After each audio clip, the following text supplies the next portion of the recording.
What's good, y'all? Want to thank y'all as always for tuning in to OG Cuicide in the building. Appreciate y'all. Keep subscribing, keep sharing, keep leaving the amazing comments. Today, special interview. This interview right here is based upon a journey. And today in the building with me on OG Cuicide in the building is my loved one, Hope. Hope in the building, eh? Hope in the building. What's going on, Hope? Nothing. What's going on with you, baby? I hope you okay. I'm doing perfectly fine. Okay. With me, in order to know a person, you have to know a person. Mm-hmm. And in order for you to do that, you have to know where a person came from. Mm-hmm. So that's where I would like to definitely start with. Let's go into the beginning days of your life, where you grew up at, where were you born? So I was born and raised in like a smaller town called Pueblo, Colorado. Roughly has like 140,000 people. It used to be the Still City and home of the heroes, but now it's like mostly a drug ran city, you know? So it went from being like actually very like valued to like now it's not. It's very sad when you go down those streets. Like you'll see a crackhead season on the corner. I'm not gonna lie with you. Like it's very intense. Like it's Skid Row throughout the whole city. Like it's pretty sad. Wow, and you still live there? No, I don't live. I got out of there when I turned 19. Okay, but how old were you? Okay, when you were 19. But before that, you grew up there? I was born and raised, from birth to you was 19. Mm-hmm. So what about, how was life in your household with you growing up there? So I don't know my biological father. Okay. I've seen him maybe like once or twice my whole life. Yeah? But my stepdad and my mom, they were heavily addicted to drugs. Because, I mean, it just ran the city, you know?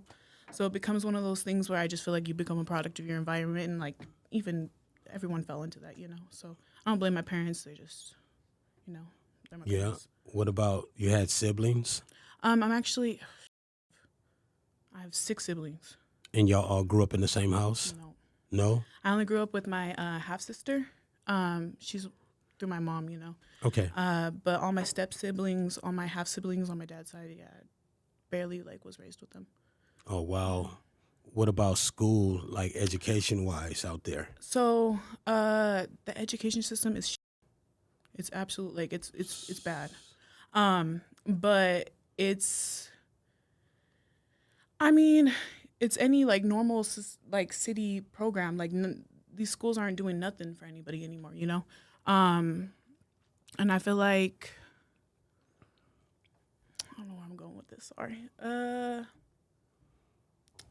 Like, you have less of an opportunity of, like, actually being successful and graduating there. Like, I was, like, one of the first people that actually graduated in my family. Because it's not one of those, like, it's not one of those places you are put in success, you know what I'm saying? But wow. So you was there till you were 19, mm-hmm. And at 19, where did you go? I went everywhere. Like, I did so some pretty crazy. Much the streets? I did some. I went to the streets. I was doing some craziness though. Like, I'm not gonna say how I left the first time, but I went with some random people to Oklahoma. You know what I'm saying? And I took the opportunity because, like, I was battling with suicide so much that, like, I didn't have the idea of life being real. You know what I'm saying? You battled with suicide? How? Mm-hmm. Throughout my whole life, because I have borderline personality disorder, so and complex PTSD. So I have a harder time regulating my emotions than the average person. Like, it's like having third-degree burns all over your body and just touch them over and over again. That's how my heart is. Oh, wow. Yeah. Like, I feel things more intensely than the average person. And so my suicidal mentality wasn't like, it wasn't like something bad happened. It was going to last 2 weeks. I was going to want to, like, kill myself like the average person. Like, they plan, you know what I'm saying? It'd be like, you call me ugly or said my ears are big. Okay, let's just say you said my ears are big, something stupid as that. And I would just be like, man, like, that would just get in my head so bad at that very moment. It's just like, I want to kill myself. And people think you're like crying wolf, but it's just like that. You don't know how to regulate your emotions. So you're just boom, boom, boom, boom, boom, you know? Wow. Would you say that is just natural, or would you say it's like a disorder? No, it's a disorder. But the thing with personality disorders, they can't usually diagnose you with them until you're over the age of 18. So you won't even know, like, you won't know what's wrong with you. So you're getting generalized depression, generalized anxiety. You're thinking like you just have like these average disorders, and then you realizing like, you have a whole personality disorder. You don't even know who you are. You know what I'm saying? And that's, Wow. so it's a scary thing. Wow. And how did you, what did you do to get through those suicidal thoughts? Just God wouldn't let me. Like, God would not let me kill myself. Like, fortunately, that's what it was. You know what I'm saying? Like, I had to keep doing it until God was like, girl, like, I did not So put you you here for actually nothing. attempted? And Yeah. I ended up in the ICU. What happened? It was a crazy, I was taking anxiety meds, and Okay. I collected them because I was getting evicted out of my apartment at the time. This was my first apartment. Okay. I was getting evicted. I hit rock bottom. Like, that was one of my rock bottoms. I've hit many, but that was a hard time for me, you know? And this was 2020, so it wasn't even that long ago. But yeah, so I was getting evicted. I was like, I don't know what I'm going to do, because everyone, like, I don't have a support system like the average person, you know? It is truly me. Like, me and God got this, and that's it, you know? And I wasn't even that close. I was losing God at that time. So, and I was just like, cool, like, I'll just take my life right now. Took 60 pills of clonidine, and that's high blood pressure medication. So it knocked my heart rate down so low that, but my friends called because, like, dramatic situation, like I was putting them in, and I was like, oh, I killed myself, like, it's over, blah, blah. Like, because that's what borderline does. It's not so much I was doing it for attention. No, I had the intent to die because I was going to die. Like, I ended up in the ICU.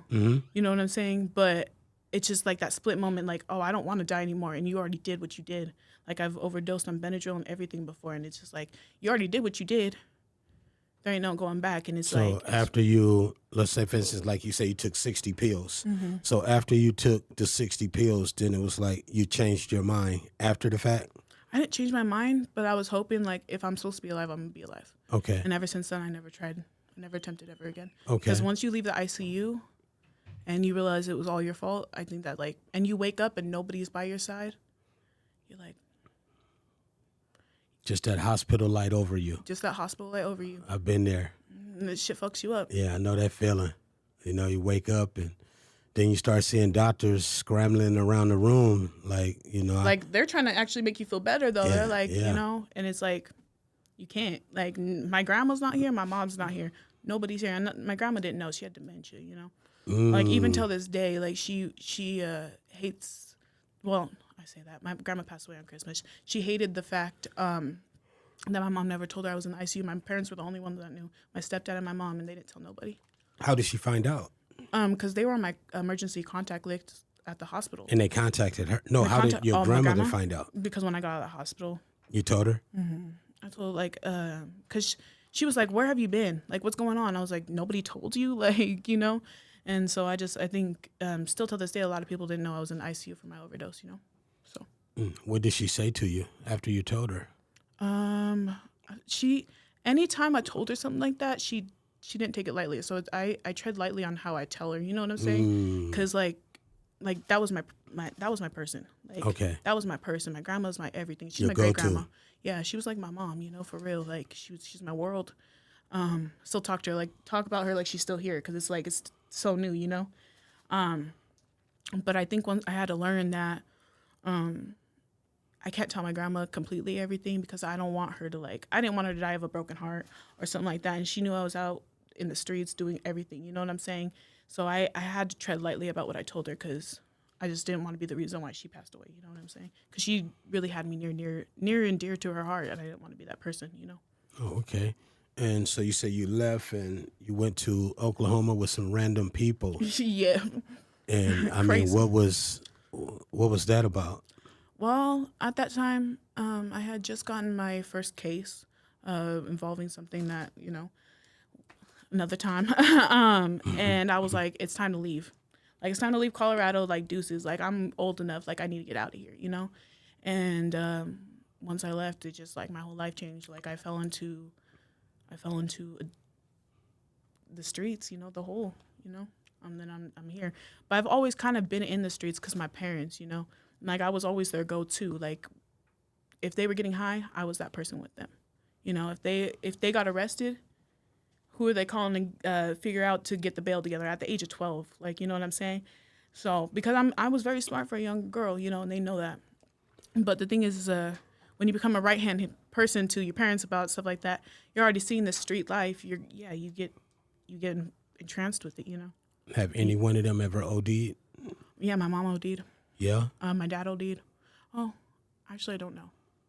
Let me take that back. I don't know if my stepdad did, but I know my mom did. I'm pretty sure my stepdad did, though. And how did your mom? What was it that she OD'd off of? It was, and I blame myself sometimes for it, still till this day, because it was like one of the times I didn't go to the trap house that she usually goes to. I would babysit the son. I'm 12 years old myself, 11. You know, I'd babysit the son, and my mom would go upstairs with her little friend and do what she gotta do. You know what I'm saying? And it was just one of the times. It was like the next day I didn't go with her because I went to school, and she went during when I was at school or something like that, and get a call. She's in the hospital. You know what I'm saying? And I got out of jail. I mean, I got out of jail. Got out of school, went straight, and I just was like, what? Like, you know, you can't leave us. You know what I'm saying? It's a trauma bond. It's a trauma bond because, like, I would have been so much better off without my parents, but I know I needed them to, like, understand I don't want to be there. I don't want to be there. So growing up in that environment, would you say you experienced a lot of depression? Oh, yeah. My whole life was like, man, there would be weeks where I wouldn't shower. And I can honestly say that. Like, I live with all my scars on my face, and a lot of people can't live like that. Me, no. I'm like, psh. There was one time my dad tackled me and started smearing deodorant on me because I didn't shower. Like, why? You feel like you didn't want to or have to? I just didn't even want to get out of bed. You couldn't even, like, if I had to pee, yes, I'd wait 3 days to pee. Why? It's just like I was so depressed. If I got out of bed, I was going to want to kill myself because I wanted to sleep my life away. So, especially during summers, you would not catch me out of bed. It was Xbox in my bed. Like, I couldn't, like, it was... I mean, when you're around demons, you feel that aura constantly. Energy?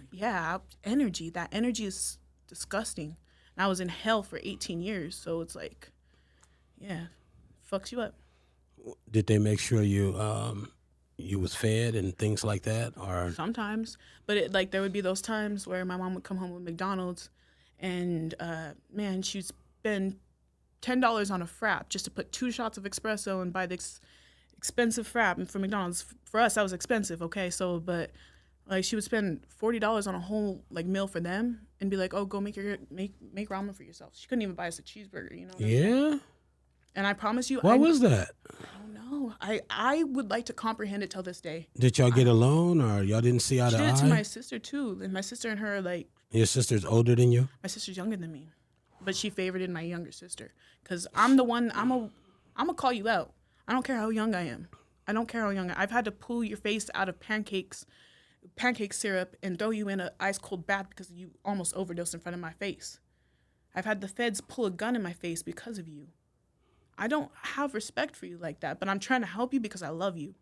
And the thing is, people don't see past the drugs. I've been there. I've been on drugs, and I'm glad I did because I understand the addict mind now. You know what I'm saying? It's very fucked up, but it's easy to get out of. It is a mind thing. People don't realize, like, you can stop cold turkey anything. I've been given fentanyl, I've been given meth, I've been given all that stuff, and it's just you was given, or it was your own choice. Depending on the situation. Like, I was in hospital and I was given fentanyl. You know what I'm saying? Okay. So I'm not saying every situation. No, coke I did freely by myself. You know what I'm saying? I did that all the time. On your own, or were you in a relationship? I think I mostly. Like, was coke. it influence to you, or you just was like, you know what? It was brought around me because I was up until I was 18. Okay. Like, I was a Bible thumping goody two shoes. You know what I'm saying? Like, I was so good. I was so good. I might have backtalked to my parents, but you would never catch me sneaking out of the house. You would never, like, I was only in the streets with them, you know? Like, I graduated school on time, like, and I had all odds against me, you know? So it's just like one of those things is, I don't know. I get influenced by drugs. Still to this day? No, because, like... Okay, you went cold turkey. I've been cold turkey since September. Cause, of last year? Yeah, just last year. Okay, so that's good. No, but that's still good. Mm-hmm. You know, that's still good. Thank you. You know, you just got tired, or you just one day woke up was like, you know what, this isn't for me? It- You had hope.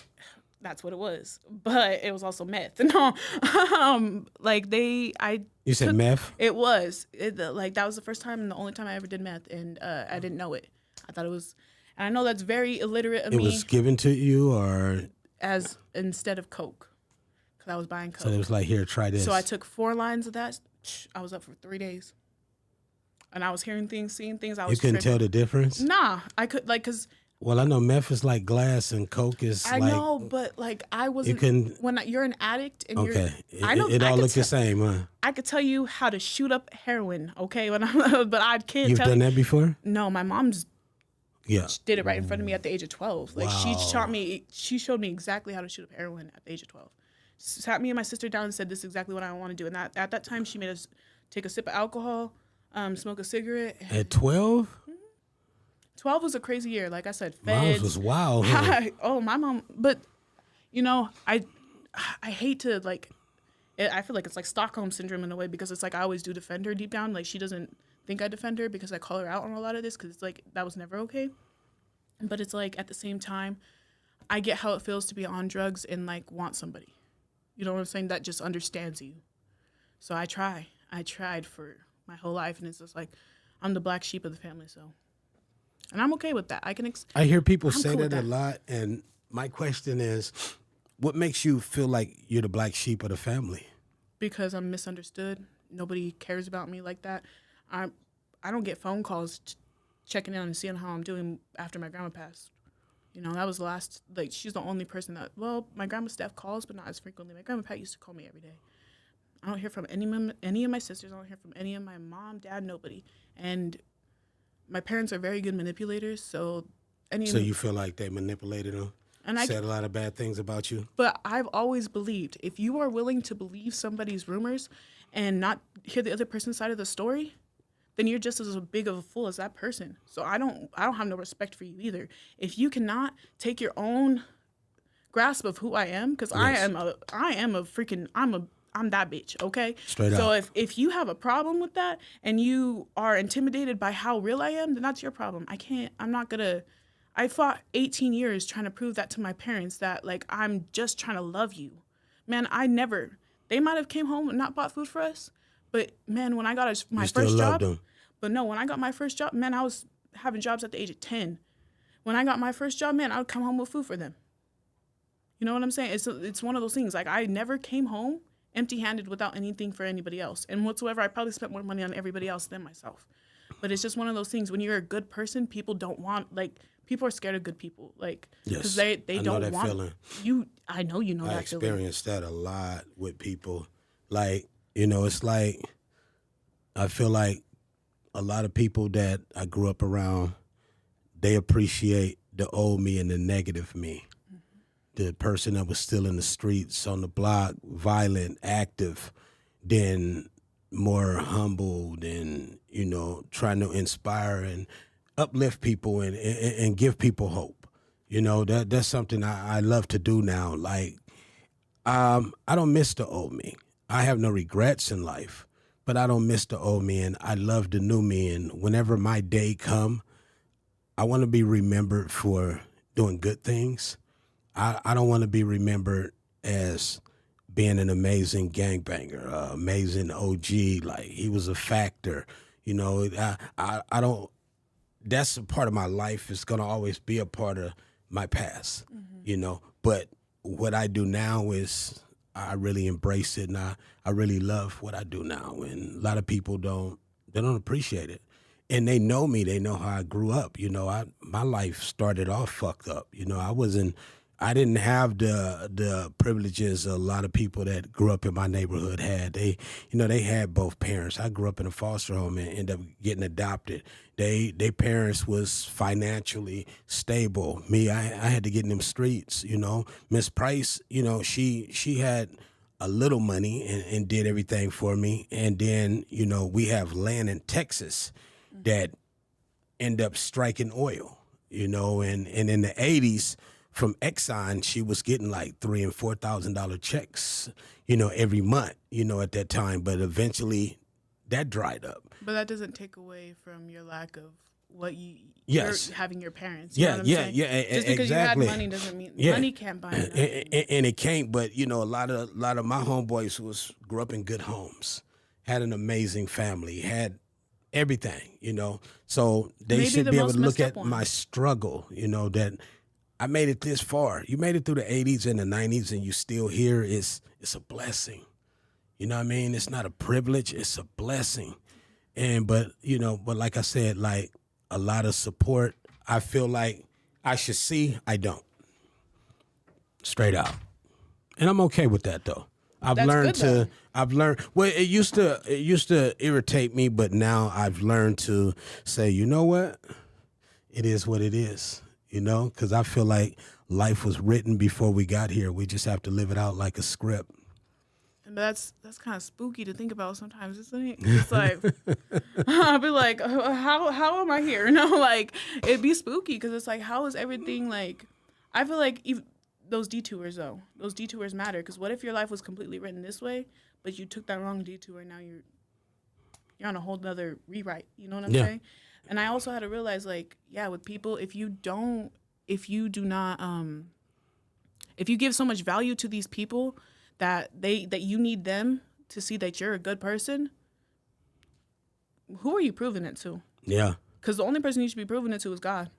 You know, God sees everything you do. God sees that homeless man. The good and the bad, yes. But God, especially the bad, you know what I'm saying? Because he's going to guide you out of that, you know.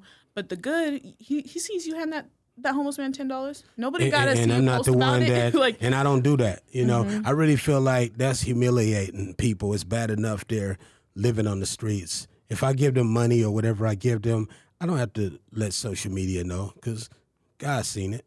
I don't like that. I don't like that to people each his own. But one thing I've always I don't like posting it. Like, why you post it? For real. One thing I've always done is I found myself for many years doing more for others than I did for myself. Mm-hmm. You know, I was doing so much for others to where I stopped doing for myself.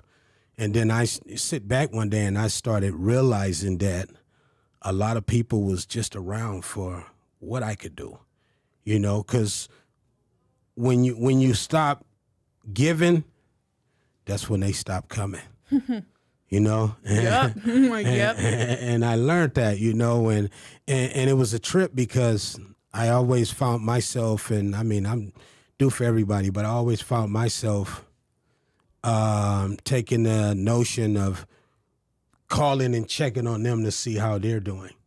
You know, like it's only a couple people, even to this day right now, that, you know, call and check on me every day. But do you check on yourself every day? I had to learn to start doing that. So yes, now I do, you know, and I really check on myself every day. You know what I'm saying? To make sure I'm mentally there. Yeah, but I've always called, check on people, see how people doing. But then I stopped, and it kind of feels relieving in a way, and it's just, it does. I don't even miss the phone calls. No, you know, I really don't. Then after I had my live show, after the live show, you know, there was a lot of people that the next day phone calls. You know what I mean? Yeah. And didn't show. Next day, here come all the phone calls. I didn't take not one. I wouldn't because either. I don't want to hear the bullshit. I don't want to hear the lies. If Lil Wayne was at my event, you know, the line would have, you know, when all the way packed, all the way to the back. It have wrapped around 3 blocks, you know. Oh yeah. Yeah, but if a person if you can't accept me for being a good person, then I guess some people grow apart. Some people are seasonal in your life, and the people, everyone that I removed from my life, to me, they're no longer a part of the season. It's not that season anymore for these people. And that's not mean their season can't come back again, but they got to be in their season. I don't want that season to come back. I had to learn. That's a season I'm going to remove, you know, from the seasons. But I had to learn this because, like, there's a lot of times I want to cut off people. I want to cut off my mom every day. Like, I cut her. She blocked right now, okay, on everything because she's a little stocky, crazy, okay? But the thing is like, at the end of the day, if she were to get her life together, like, and, like, just, I'm not telling her to change, but if she were to just to do what you got to do. You embrace her. Yeah, because I feel like that's one thing. Like, we have to learn how to love like God. You know, like we're here to learn to love like God, because it's like one of those. I know I was one of those people that needed that. You know, and I had to do it for myself. But, Yes. But it changed me. You know. Yes. And I feel like if I'm able to do that for myself, I want to do it for other people. Because like sometimes you need that physical aspect of somebody being like, I love you. Even when you're messing up, I love you. Like, I really, really love you. There's a difference. You know what I'm saying? Yes. And there's certain people put out here, and I could see you're one of them. You know what I'm saying?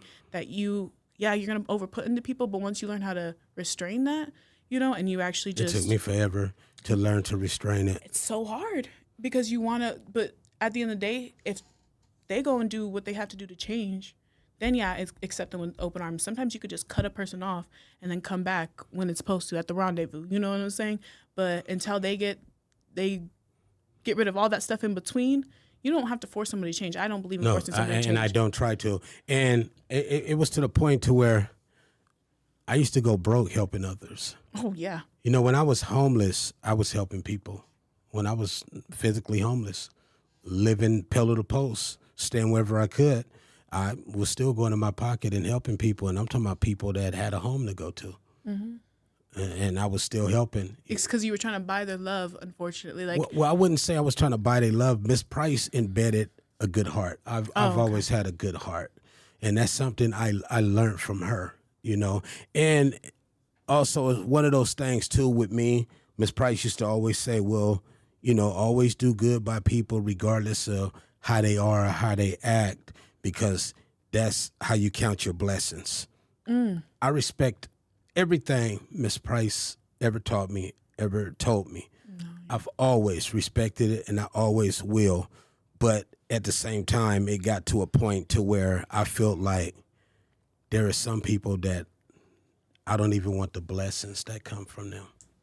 I would just rather not deal with these people. Those blessings anyway. Yeah, I would rather not deal with these people. You know, I'm all about, you know, now if you check on me, I check on you. If you love me, I love you. Mm-hmm. You know, if you distance, I'm distance. That, you know, what like they say, what you put out there is what you get back.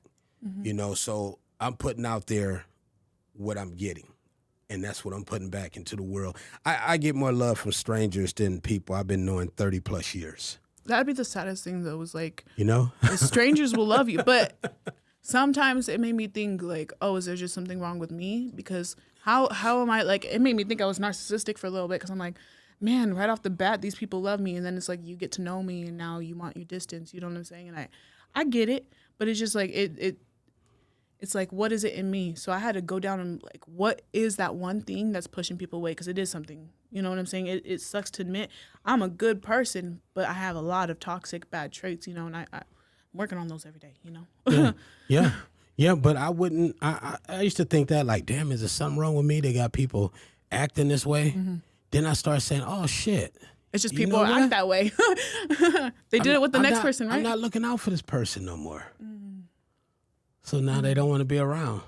Oh, I get it. But if I was to say, hey, I got a few dollars for you, then. Oh, if you put money in their pockets, they suddenly there for you. They're phone call away. Phone call away. They come for the help, but when I need help, then I hear crickets. Mm-hmm.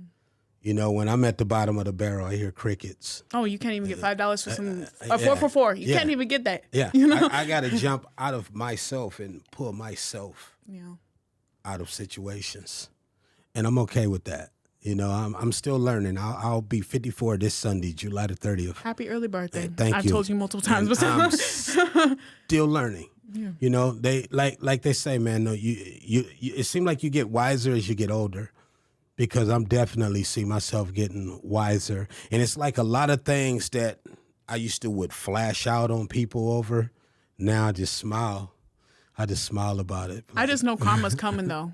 Like, that'd be my thing. I was like, karma's on my side, so it'll loop around. It's going to see you. Mm-hmm. I don't need to see you. I'm going to remove myself because I don't want that energy that comes with the karma that's going to be around for you doing me dirty. I can't stand next to you. I can't stand next to you. I'm going to let you go down that pit, and you let me know. You let me know when you come out that pit, and I'll forgive you. I'm a forgiving person, but I ain't going to drag you out of the pit because you left me in that pit. Oh yeah, You left me in that pit, right?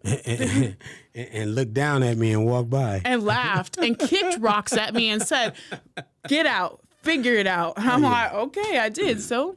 Oh yeah, it's all good. So I could definitely tell you're a grinder. Oh yeah. You get to it. I'm not. There's some days where I am not I can't wake up in that mode. You know what I'm saying? Yeah. I've been working since I was 10 years old. You know, so that like. You feel overwhelmed sometimes? Yeah, all the time. I went from. I guess I still work about the same amount of hours technically, but man, I used to work 3 jobs and go to school. Damn. And go when I went to college, it was even worse. You know what I'm saying? Because college really takes up your time. But yeah, and I dropped out of college because it just like. Couldn't do college. I barely graduated high school, honestly, by a sliver. You know what I'm saying? Like, I would go to school because they put me on all these drugs, like Xanax, Klonopin, Buspirone, like all these addictive medications. You had to take all of that every day? It was not every day. Like, they switched them off all the time. Okay. And so I was constantly fluctuating, but I would go to school to go to sleep. Like, it was like my mom would force me out of the house to go to school. Like, me and her would fist fight. I've never laid a hand on my mom. But she would fist fight me and drag me out I was holding on to the bunk bed, like, do not take me to school today because I had such bad social anxiety. I was like, please just put me in online school. Like, I do good in online school. Like, I get straight A's in online school. But the thing is, going to high school, I can't. Like, my anxiety and all the people and all, like, I was getting bullied so bad for my weight all the time that it was just like, it was such a, it messes with your head, you know? Like, I'm already dealing with hell when I go to home. Now I have to go to school and deal with hell. Like, at least I'm gonna deal with hell. Yeah, it's like I never escaped. And so honestly, taking that medication and going to sleep and going to school, like, maybe saved my life in a way because I'm not hearing what all the people are saying about me when I'm passed out. You know what I'm saying? But at the end of the day, like, I'm surprised I even graduated. I went into senior year with 12 credits, and my guidance counselor, he's owed my life, like, to be honest, because like even he was like, girl, like, I'm trying to get you to graduate and he's like he got really close to me because it was one of those things, like, he saw how much I was struggling and he wanted me to make it, you know. Plus I was giving him so much gray hairs, he wanted me out that building, okay. So he was like, please get out of here, but yeah, I went 12 credits going into senior year. I graduated with 24 on time. I graduated the day before the actual ceremony, so. Is that right? And everyone was all the seniors were out for a couple weeks now. I graduated, like, I was doing Friday school. The ceremony was on Saturday. I did Friday school. There was only 3 hours of Friday school because we didn't have actual Friday school. I had 3 hours to finish this class online because I went to school to do online classes because I got so behind. But yeah, the day before, it was literally like 5 minutes before the, like, Friday school was out. I turned my computer towards the counselor and I was like, who's not walking the stage tomorrow? Like, and he was like, you know, I never wanted to be more wrong in my life. And till this day, like, that man, I owe him my life, to be honest, you know. That's nice. Because, like, having a high school diploma doesn't really mean nothing. I've really noticed that, you know what I'm saying? But it still just feels good that I actually did something that everyone was like, you know, like, and I have those. You said having it is nothing? I feel like it's nothing because, like, all the people I've seen that are successful, they tell me they didn't go to high school. You know what I'm saying? It's messed up. Like, I went to school though just to sleep, so I can't even say I really graduated. You know, I just was, man, I would go to school and I'd pass those tests too though. You know, so it was just, I've always had a brain. I just didn't know how to use it. You know, and it was always zonked out on Klonopin, Buspirone, because when you don't know how to handle a kid and they got anger issues and you're not willing to figure out the problem, you know, you're just gonna sedate them. Did you fight a lot in school? No, that's the thing is, like, I was getting bullied so much that it was just like one of those things, like, I would scream. I never got into fist fights. I would scream. I think I was the bigger girl, so people are intimidated, you know, and they're going to see this bigger girl, they're going to be like, I ain't going to touch her, you know what I'm saying? She, like, and I used to look like a man, so you touch me, like, we squabbling. I was born a woman, okay? I ain't saying that. I was born I'm a cisgender woman, but I looked like a man. Like, I can't say that I did not look like a man when I was growing up, you know? And so yeah, I wouldn't want to touch me either. I wouldn't want to touch me either. I used to get told all the time. They would see me walking through the halls with just my headphones in, my resting bitch face. They'd be like, I was like a dark cloud. I'm not gonna lie. You gotta think I'm around all these demons. I got all these demons attached to me. So And then you said college, you left it alone. You stopped going. I tried and I tried. How long did you go? Man, I redid my 4th term because there's 8 terms in the. I was doing the cosmetology program. I didn't really go to actual college. I just went to a vocational school for cosmetology, and I was getting there. I got to the 4th term and I was on the floor. I was actually doing really good on the floor. Like I could do hair like decently well. Like it's not one of my favorite things, but I could do it, you know. And I think it just got to a point where like I repeated that term like 5 times, like 4th. Because when you're on the floor and you're doing work for like, when you're doing the hair and stuff, and these people are getting paid, and you're already paying them to go to school, that sets something off in your brain. Like, they're getting paid. I'm just getting these tips, cool.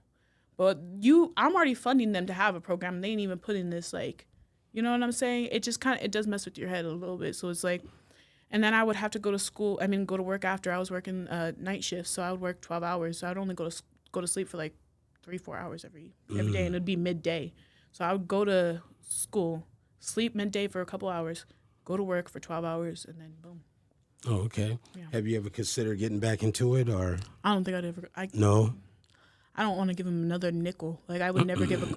I know I'm not supposed to be in school, like. Okay. If that makes any sense. Like, I know the average person is like, oh, I know I'm not supposed to. I tried college. I'm surprised I graduated high school, you know?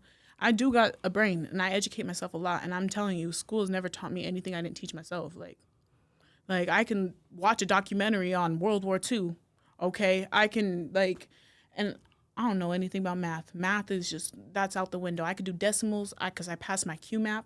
I could do decimals and all that. I could do fractions, but geometry and all that, whatever. And writing is just like, it was second nature to me. Everything else was just like, you know, you could research that. I don't think school really teaches you much, and I hate to say it, but saying school kids, I'm not saying that, but like, because you have to graduate. Yes. And they teach you essential things that the average kid is not going to go home and go learn. You know what I'm saying? Mm-hmm. But it just sucks that they don't teach taxes. They don't teach like real estate, basic things that we need when we actually turn 18. You know, they're setting us up for failure, you know? So. Okay. I don't believe in school. What's next for you? What you got going? You building in companies or anything? I'm just living life right now. Okay. I'm just living life right now. I'm figuring it out. Okay. One day at a time? One day at a time. I used to be 10 days at a time, 20 days at a time. I used to be a year at a time. Now I'm like slowing down. Okay. Your dad, do you ever reach out to him? That man blocks me and everything. So, yeah? Yeah. Like, your real father? My real father does not like me. I don't know what him and my mom. Did you used to take your mom's side when they got into it? My stepdad or my real dad? No, your real dad. Against your real dad. I don't know. Like, I've only had one text conversation with him. Oh, is that right? Oh, okay. So I don't even know how he fights. Like, honestly, I don't know what I mean like. As far as like when they were together. Were there ever a time you remember when him and your mom were together and they was together in your life together before your stepdad? So he abandoned. I don't blame him. But he left my mom before I was born. Like okay. I'm to him like he would never tell you I'm his daughter. No? No, he denies me till this day. He paid child support my whole life, but till this day he would never like if he saw me on the street. So was it one of those things you think where he hated my mom? So your mom was pregnant and he didn't want a kid at the time, and she had the kid anyway. Yeah. And it bothered him. I think once you make a baby out of trying to trap people, or out of hate. So you were a trap baby. I feel like I am. Yeah. Okay. Because my mom was obsessed with my real dad at the time.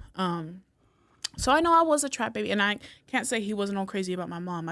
The stories I've heard, they were really crazy at the time, and I think once you make a baby out of like trapping, you're gonna resent that kid, and that kid's gonna.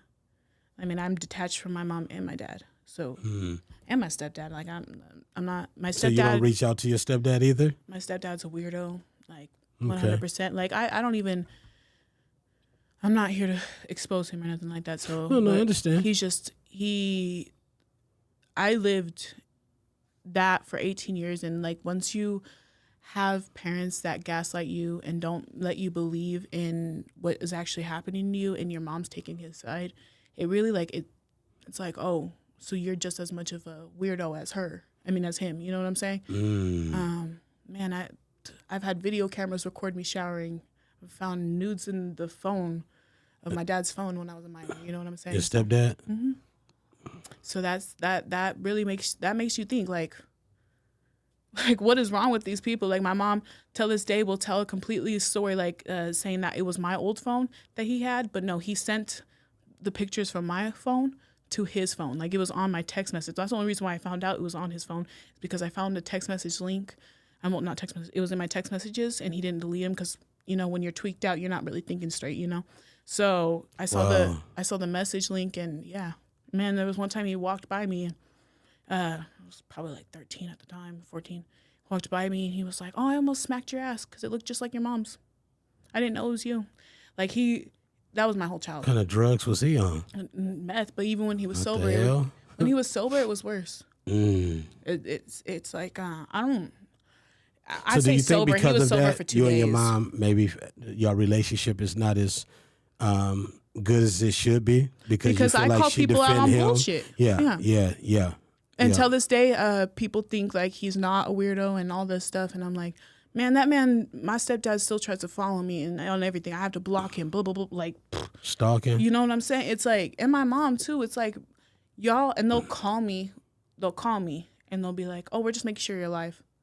Who calls their kid and says, "Oh, we're just making sure you're alive"? The first thing you should call when you call How your you kid, doing? "Hey, how are you, honey?" Like, they are the prime example of what I never want to be in life. Like, so I had to get the fuck out of there, because I would never want to be a pedophile, and I never wanted to just be two worthless druggies. You know what I'm saying? So, Yes. yeah, I don't know. Well, that's good. I mean, you're doing good for yourself, so you don't have to worry about that. And just stay grinding, stay good, stay focused, and Sir. let the people know where they can find you on social media. I'm a little bit of everywhere. I'm not gonna lie. I be in the Reddits too. I'm a chat motherfucker, okay? And I own it, okay? Chat motherfuckers are taking over. We are trolling and we're taking over. Bobby is literally bringing us in the new wave, okay? But it's gonna be ho ho ho hope 999 Ho, ho, ho, ho. Yeah, ho ho ho hope 9999 or 304. Because, Juice WRLD my baby. Is that ho ho ho Christmas time or? Actually, I was given my name in the streets. Is that right? And that's my name. I used to have like War Painted Hope, Lion Summer. I had so many crazy names. Hope the First. It was just like some weird. You know what I'm saying? And then you added ho ho ho. My homegirl would joke and she'd be like ho ho ho hope, and I was like, that's it. I like that. That's it.